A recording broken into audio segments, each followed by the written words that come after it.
Today మీ person మీకు ఏం love message పంపిస్తున్నారు చూద్దాం ఈ వీడియోలో. యూనివర్స్ యాక్యురేట్గా ఆన్సర్ ఇవ్వండి. It is all too much. ఇది చాలా ఎక్కువ అనిపిస్తూ ఉంది. దేంట్లో అనిపిస్తుంది? తను మిమ్మల్ని వదిలేసిపోయినందుకు ఆ పెయిన్ భరిస్తున్నారు కదా, అది ఇప్పుడు తనకి ఏమనిపిస్తుందంటే ఇది చాలా ఎక్కువ అనిపిస్తుంది, పెయిన్ భరించడం నా వల్ల కావటం లేదు. I can't make you happy.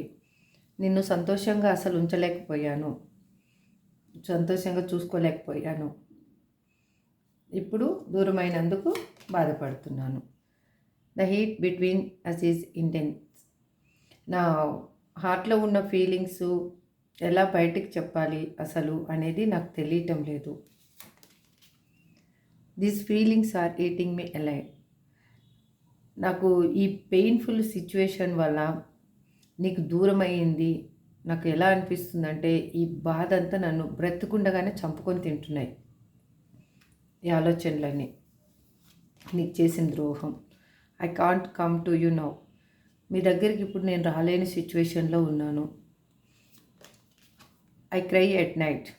నేను రాత్రులలో చాలా ఏడుస్తున్నాను మీ జ్ఞాపకాలతోటి. మీకు చేసిన ద్రోహం నాకు గుర్తొచ్చి. If I could go back in time I would handle as differently. నాకే కన్నా టైంతో పాటు వెనక్కి వెళ్ళే శక్తి కన్నా ఉంటే ఇప్పుడు అసలు మన ఇద్దరి మధ్య ఈ సపరేషన్ రాకుండా చూసుకునేవాడిని, దీన్ని డిఫరెంట్గా హ్యాండిల్ చేసేవాడిని అనేది తన ఇంటెన్షన్.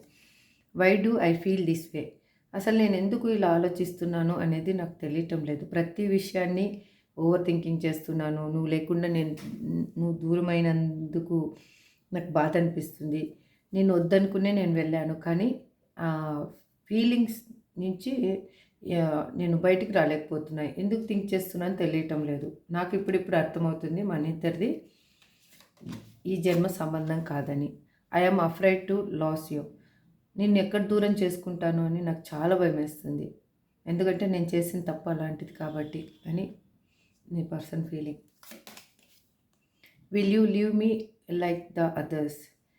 నువ్వు కూడా అందరిలాగా నన్ను వదిలేసిపోతావా? అంటే తన లైఫ్లో ఉన్న పర్సన్స్ తన ఎలాంటి సిచ్యువేషన్ని హ్యాండిల్ చేస్తున్నారు అని అంటే, తనతో అవసరం ఎన్ని రోజులు ఉంటే అన్ని రోజులు తనతో ఉండడము, వాళ్ళ అవసరం తీరిపోగానే వదిలేసి వెళ్ళిపోవడం. అంటే తనని ఒక ఎమోషనల్ పర్సన్ లాగా కాకుండా ప్రాక్టికల్ పర్సన్ లాగానే యూజ్ చేసుకున్నారు. తను కూడా అలాగే ప్రవర్తించాడు. ఇప్పుడు తనకి ఎమోషనల్గా తెలిసేలోకే, ఎమోషనల్ ఫీలింగ్స్ అనేవి తెలిసేలోకే ఇప్పుడు మీ విలువ తెలిసి ఇలా అంటున్నారు. Will you leave me like the others. Bottom of the day. My life is mess right now. నా లైఫ్ ఒక పులిహోర లాగా, చిత్రాన్నం లాగా అయిపోయిందనమాట. అంటే క్లమ్జీగా అయిపోయింది. ఏమీ మీనింగ్ లేదు ఆ లైఫ్కి ఇప్పుడు, అసలు తన లైఫ్కి. చూశారు కదా.